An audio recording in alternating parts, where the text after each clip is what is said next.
아멘. 오늘 우리가 요한복음 12장으로 넘어가서 12장 12절부터 15절 예수님의 예루살렘 입성 장면을 살펴보려고 합니다. 현대인의 성경으로 준비를 했습니다.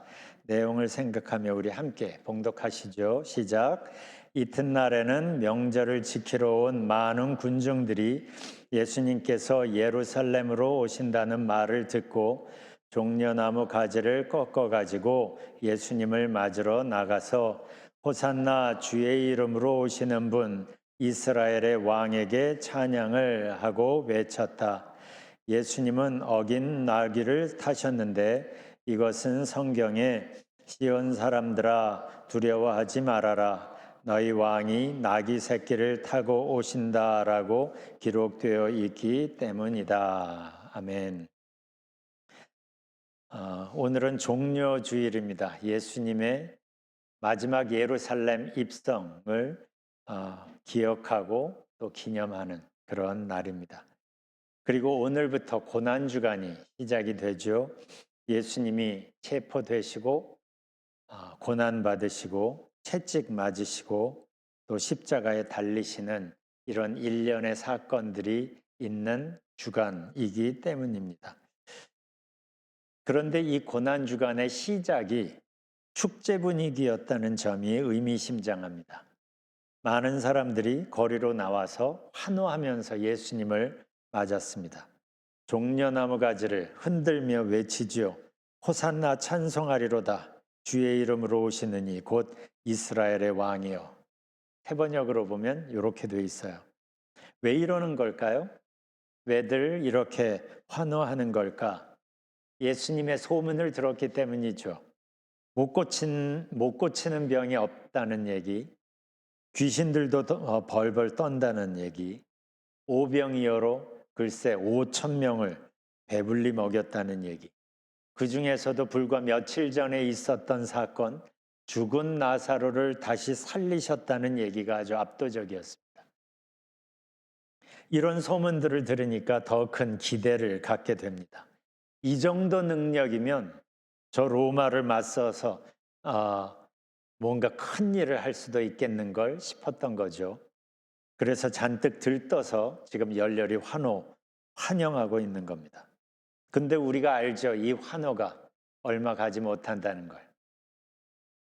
불과 며칠 후인 금요일 아침쯤 되어서 종려나무 가지를 흔들던 그 손을 주먹을 쥐고 외치죠. 예수를 십자가에 못 박으라고. 이게 불과 며칠 상관인 겁니다. 왜 그들이 그렇게 돌변했나요? 그들이 원하는 대로, 그들이 기대하는 대로 예수님이 움직이지 않았기 때문이죠. 자기네들의 기대가 무너지니까 환호는 금방 분노로 바뀌게 된 겁니다. 그렇지만 어차피 예수님은 사람들의 인기나 환호 거기에 별로 마음이 없었죠. 예수님은 오직 하나님의 뜻에 따라 하나님의 계획에 따라 움직일 뿐이었던 거예요. 예수님께서 애당초 메시아를 보내시면서 주신 분명한 목적이 있었기 때문이죠. 그 목적을 따라 예수님은 사역을 하신 겁니다. 우리가 사실 몇 달 전에 이 부분 누가복음 4장을 읽으면서 이 부분을 우리가 읽은 적이 있죠. 예수님이 회당에 들어가셔서 이사야서의 한 부분을 찾아서 읽으신 걸 우리가 나눴습니다. 이사야서를 찾아 읽으시고 나서 이렇게 말씀하세요. 이 성경 말씀이 너희가 듣는 가운데 오늘 이루어졌다. 그러니까 그 말씀의 주인공이라는 얘기예요. 예수님이 그렇게 의도적으로 드러내서 말씀하시는데, 그러면 그때 예수님이 찾아 읽으신 말씀이 뭔가? 이사야 61장 1절 2절 말씀이에요. 주님의 영이 내게 내리셨다. 주님께서 내게 기름을 부으셔서 가난한 사람에게 기쁜 소식을 전하게 하셨다. 주님께서 나를 보내셔서 포로된 사람들에게 해방을 선포하고 눈먼 사람들에게 눈뜸을 선포하고 억눌린 사람들을 풀어주고 주님의 은혜의 해를 선포하게 하셨다. 그때는 특히 이 마지막 부분을 주로 이야기하셨죠. 주님의 은혜해를 우리가 그때 그 당시에 많이 얘기했습니다. 사실 이 부분은 메시아가 오셔서 하실 사역으로 이사야가 몇백 년 전에 예언한 말씀이었기 때문에 메시아를 애타게 기다리는 유대인으로서 이 말씀을 모르는 사람이 없었습니다. 이 말씀은 메시아의 미션 스테인먼트로 유명했습니다. 이 말씀을 한마디로 요약하면 회복입니다.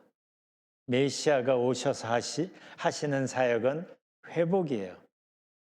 그런데 이 회복이 다윗 시대로의 회복이 아니라 창세기 1장과 2장, 3장에 있었던 선악과 사건 이전으로의 회복이었던 거예요. 그러니까 그 회복의 그 부분이 회복은 맞는데 어디까지 회복이냐가 사실은 달랐던 거죠.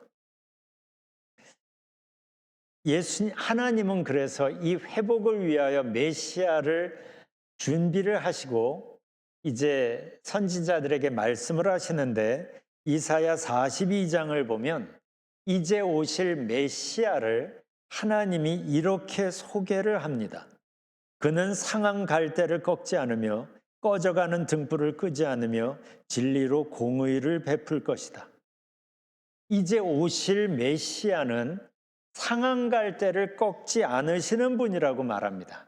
상한 갈대가 뭐죠? 갈대인데 상한 거예요. 예쁘지도 않고 힘도 없고 그러니까 쓸모도 없습니다. 그런데 꺾어버리지 않으신다는 거예요. 어떻게든 다시 회복시키고 싶어 하신다는 겁니다. 상했다고 쓸모없어졌다고 포기하지 않으신다는 거예요, 메시아는. 그리고 꺼져가는 등불을 끄지 않으시는 분이라는 거예요. 등불이면 주변을 환하게 밝혀야 할 텐데 꺼져가니까 그렇게 못하는 거예요. 대신에 꺼져가니까 연기만 풀풀 냅니다. 제 역할은 제대로 감당하지 못하고 주변 사람들 눈만 맵게 불편하게 하는 거예요. 그러니까 있어봤자 도움이 안 되니까 사람들은 그냥 꺼버리려고 하는 겁니다. 연기라도 안 나게, 불편이라도 하지 않게. 그런데 메시아는 끄지 않으신다는 거예요. 어떻게든 다시 타오를 수 있게 살리고 싶어 하시는 거예요. 살리려고 회복의 사역을 하시려고 오시는 겁니다.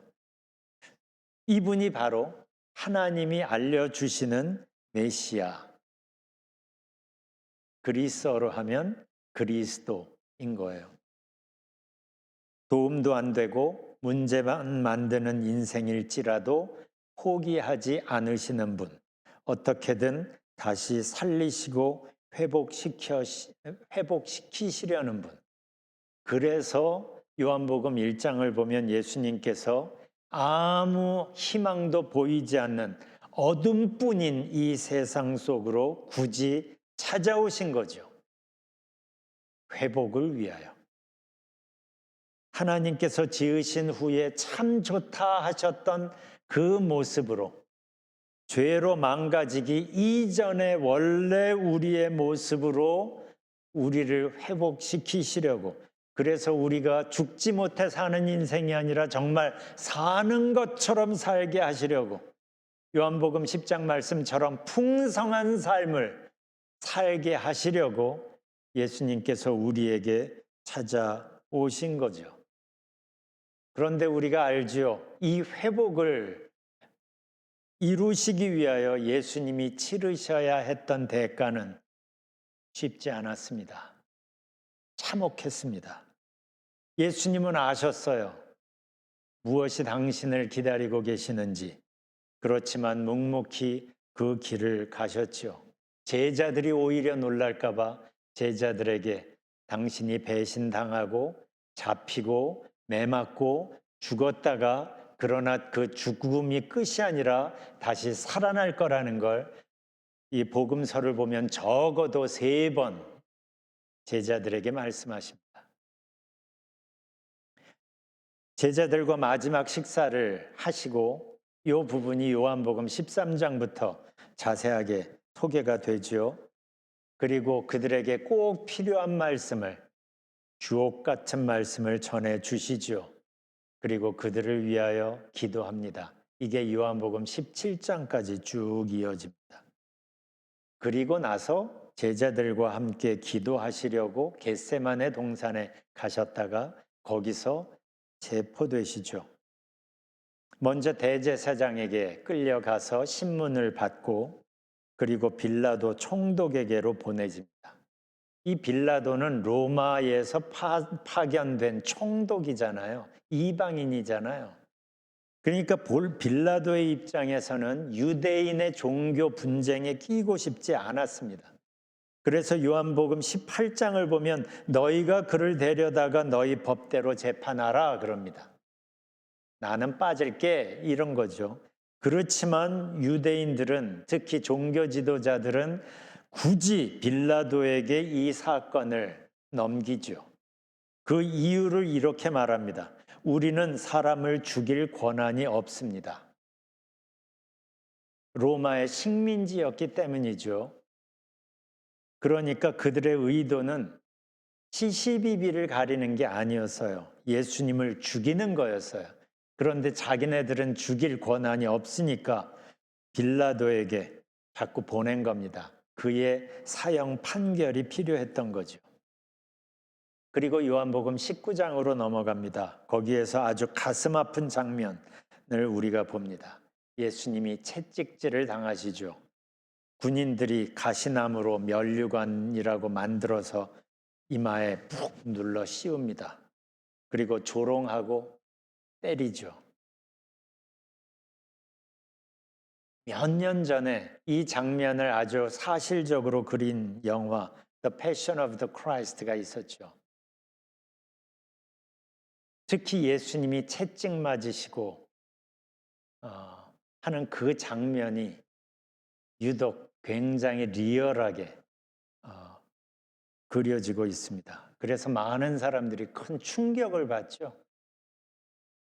그런데 안타까운 건 그게 전혀 과장이 아니었다는 거예요. 실제로 십자가에 달리기 전에 채찍에 맞다가 죽는 사람들도 꽤 있었다고 합니다. 그만큼 잔인했고 비인간적이었던 거죠. 그런데 성경은 이미 오래전부터, 몇백 년 전부터 이 장면을 꽤 자세하게 예언하고 있습니다. 그게 유명한 이사야 53장이죠. 4절을 쉬운 성경으로 보면 정말로 그는 우리의 질병을 짊어지고 우리의 아픔을 대신 겪었다. 그러나 우리는 그가 하나님께 벌을 받아서 고통을 당한다고 생각했다. 이사야는 여기서 메시아가 장차 당하는 그 고통의, 그 아픔의 이유를 설명합니다. 5절이에요. 그가 상처 입은 것은 우리의 허물 때문이고 그가 짓밟힌 것은 우리의 죄 때문이다. 그가 맞음으로 우리가 평화를 얻었고 그가 상처를 입음으로 우리가 고침을 받았다. 그러면서 이렇게 하시는 하나님의 의도를 이어서 설명합니다. 우리는 모두 양처럼 흩어져 제 갈 길로 갔으나, 제 갈 길로 다 옳은 대로 갔으나 여호와께서 우리의 모든 죄의 짐을 그에게 지게 하셨다. 우리가 지난주에도 십자가가 나에게 어떤 의미인가를 한번 생각해 보자는 얘기를 했습니다. 단순히 하나의 역사적인 사건인지 아니면 예수님이 내 죄의 짐을 대신 지신 십자가인지, 여러분에게 이 앞에 걸려있는 십자가는 무엇을 의미합니까? 믿음은 관계를 설명하는 단어라고 했죠. 내가 저 사람을 믿으면서 관계가 생깁니다. 내가 예수님을 믿으면 그 믿음을 통해서 나와 예수님 사이에 관계가 생기고 연결이 되는데, 이렇게 예수님과 나 사이가 연결이 되면 그 연결을 통해 예수님의 십자가 효과가 나에게 영향을 끼치기 시작합니다. 이 관계가 없으면 예수님의 십자가는 나와는 상관이 없는 2000년 전의 사건인데, 내가 그분을 믿음으로, 그래서 내가 그분과 연결이 되므로 그분이 지신 십자가의 효과가 나에게 영향을 끼치기 시작합니다. 그래서 예수님의 십자가 때문에 내 죄값이 대신 치러졌다는 것을 깨닫게 되면, 여호와께서 우리의 모든 죄짐을 그에게 지게 하셨다는 이 말씀이 정말 사실이라는 걸 알게 되는 거예요. 그 사실이 나에게 이루어졌다는 걸 알게 되는 겁니다. 그러면 그가 맞음으로 우리가 평화를 얻었고 그가 상처를 입음으로 우리가 고침을 받았다는 말씀이 바로 내 얘기가 되기 시작합니다. 전에는 이사야 53장에 있는 유명한 말씀이었는데, 그런데 예수님과 내가 연결이 되면서 그분이 맞음으로 나와 하나님 사이에 평화가 생겼고, 그가 상처를 입음으로 내가 고침을 받은 것이 단순히 아는 차원이 아니라 경험하기 시작을 하는 거예요. 그러면 무슨 일이 벌어지는 줄 아세요? 십자가가 나에게 의미로 다가오기 시작합니다. 항상 보던 십자가인데, 눈에 굉장히 익은 십자가인데, 새삼스럽게 그 십자가를 내가 만나는 일이 있어요. 그래서 십자가를 그냥 아는 사람이 있고 십자가를 만난 사람이 있는 거예요. 그런데 이 모든 변화를 만드는 그 시작점이 어디예요? 믿음이에요. 왜냐하면 내가 예수님을 믿음으로 예수님과 나 사이에 관계가 시작이 되고 연결이 되고, 그러면서 그분의 십자가 효과가 내 안에 변화를 만들기 시작했기 때문입니다. 그렇다면 한번 살펴보세요. 다시 생각해 보세요. 나에게 십자가는 어떤 의미인가? 그것은 곧 무엇을 말합니까? 나는 정말 예수님을 믿고 있는가? 믿음을 통하여 나와 예수님이 연결이 되었는가의 문제인 거예요. 믿음은 주일날 교회에 나와 예배를 드리는가의 문제가 아니라, 믿음을 통해 나와 예수님이 연결이 되었는가의 문제입니다. 그러면 다시 생각해 보세요. 이 앞에 걸려있는 십자가가 나에게 무슨 뜻입니까? 2000년 전의 역사적인 사건입니까? 아니면 내 죄 짐을 대신 지신 예수님의 십자가입니까? 우리가 고난주간을 시작하면서 우리 모두가, 한 사람도 빼놓지 않고 우리 모두가 이 십자가를 새롭게 다시 더 깊이 만났으면 좋겠어요. 나의 모든 죄짐을 지고 십자가에 달리신 예수님을 더욱 깊이 만났으면 좋겠어요. 인간관계도 그렇잖아요. 안다 모른다로 구분되지 않잖아요.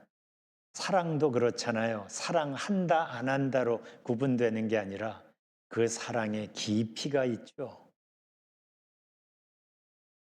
나와 예수님 사이에 그 관계의 깊이는 어느 정도입니까?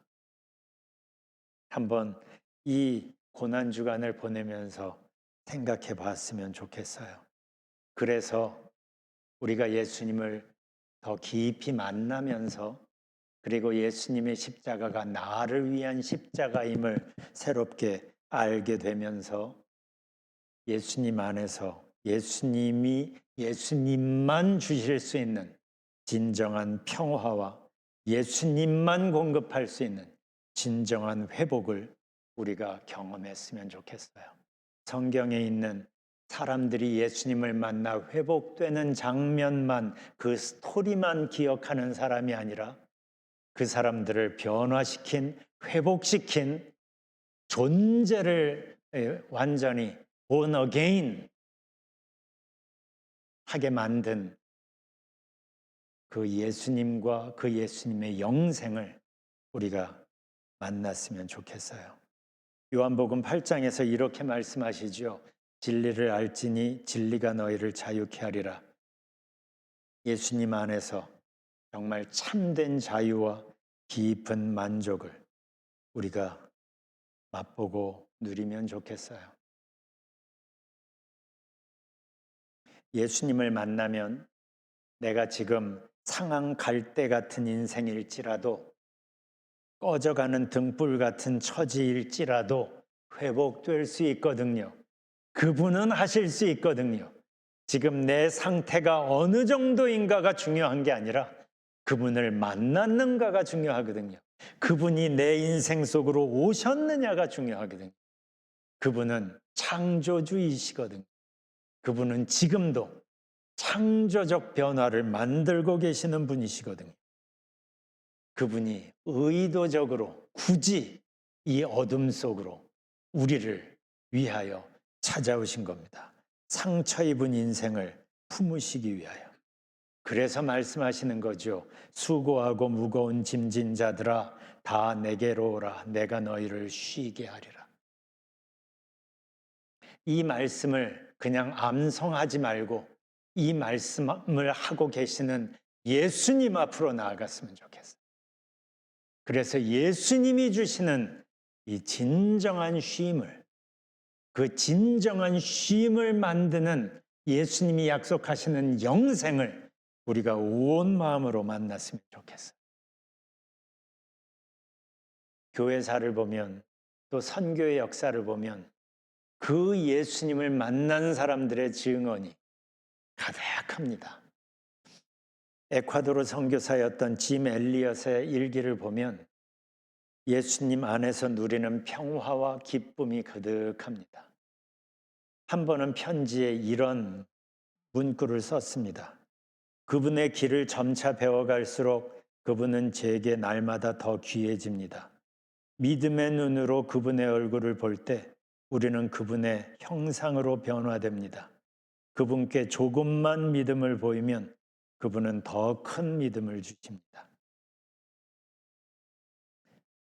이분은 평생 선교에 헌신하고 젊은 나이에 선교지에서 순교했지만, 그런데 흥미로운 건 뭐냐면요, 그의 온통 관심은 선교에 있었던 게 아니라 하나님 그분에 있었어요.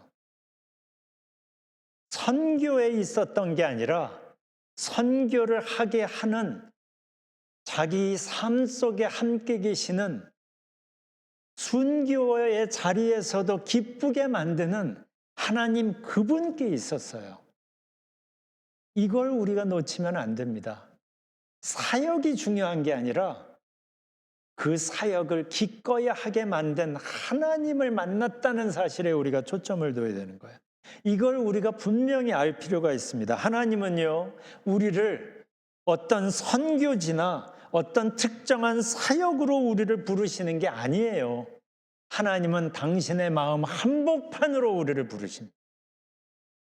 내 안에 거하라 라고 하시는 것이, 우리가 예수님 안에 있을 때 하나님의 그 뜨거운 사랑 한복판에 우리가 있게 되는 거예요. 거기에서 우리는 하나님 안에서 하나님의 깊은 사랑을 만나게 되고, 거기에서 하나님의 평안, 하나님의 기쁨, 하나님만 주실 수 있는 만족을 누리면서 우리의 상한 마음이 치유가 되고 회복을 경험하게 되는 겁니다. 이게 신앙의 본질이에요. 하나님의 뜨거운 가슴 안으로 들어가는 거예요. 정기적으로 교회 왔다 갔다 하는 것으로 신앙생활을 한다고 생각하지 마시고요. 예수님을 믿음으로 하나님의 마음 한복판으로 나아가시기를 바랍니다. 그러면요, 하나님의 사랑을 알고 하나님 안에서 내 마음이 회복이 되고, 그러면 하나님과의 관계가 더 친밀해지겠죠. 하나님을 정말 더 많이 사랑하게 되겠죠.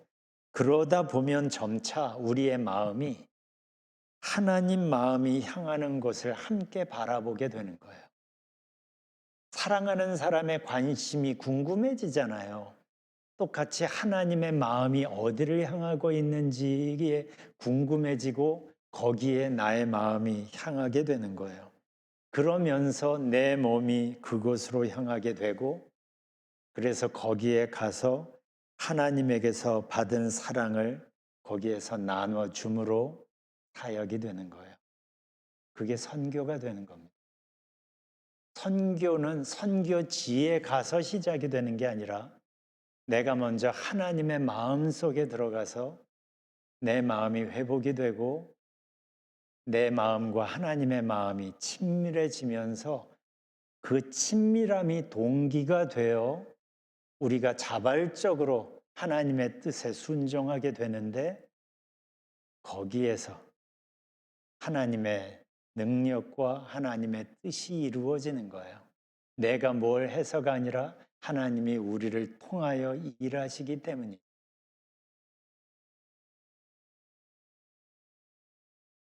예수님은 우리를 부르십니다. 내 안에 거하라.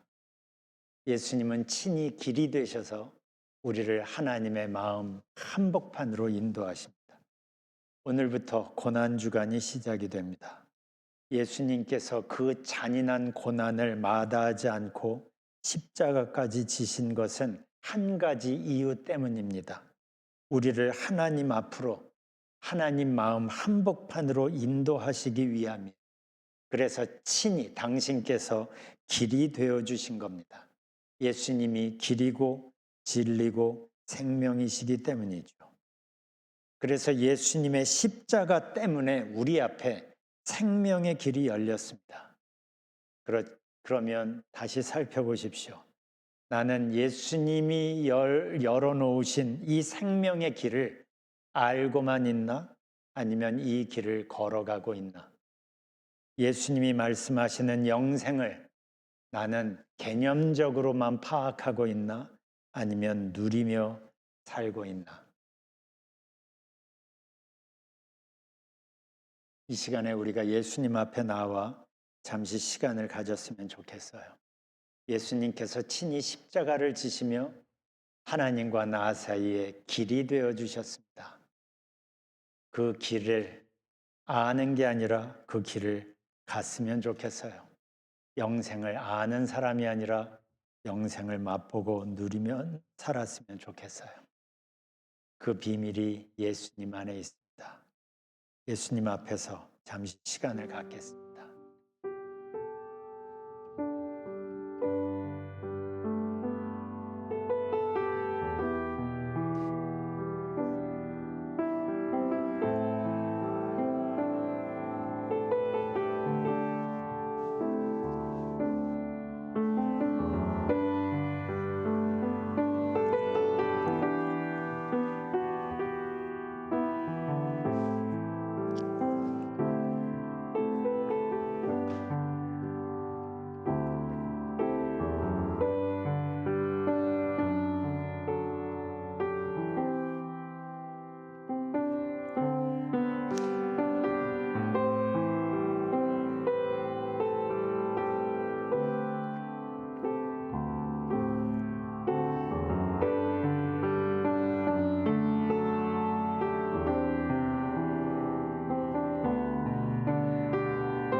하나님, 우리가 이제 고난주간을 시작합니다.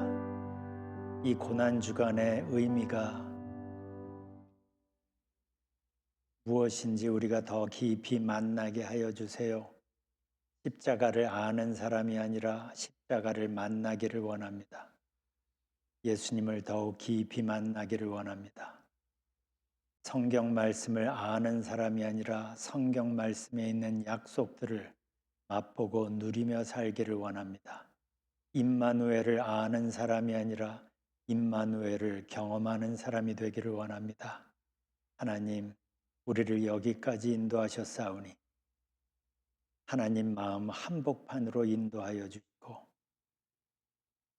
주님과 함께 더불어 살아가는 삶을 오늘부터 새롭게 시작하게 하옵소서. 예수님 이름으로 기도합니다. 아멘. 찬송 151장 부릅니다. 만왕의 왕.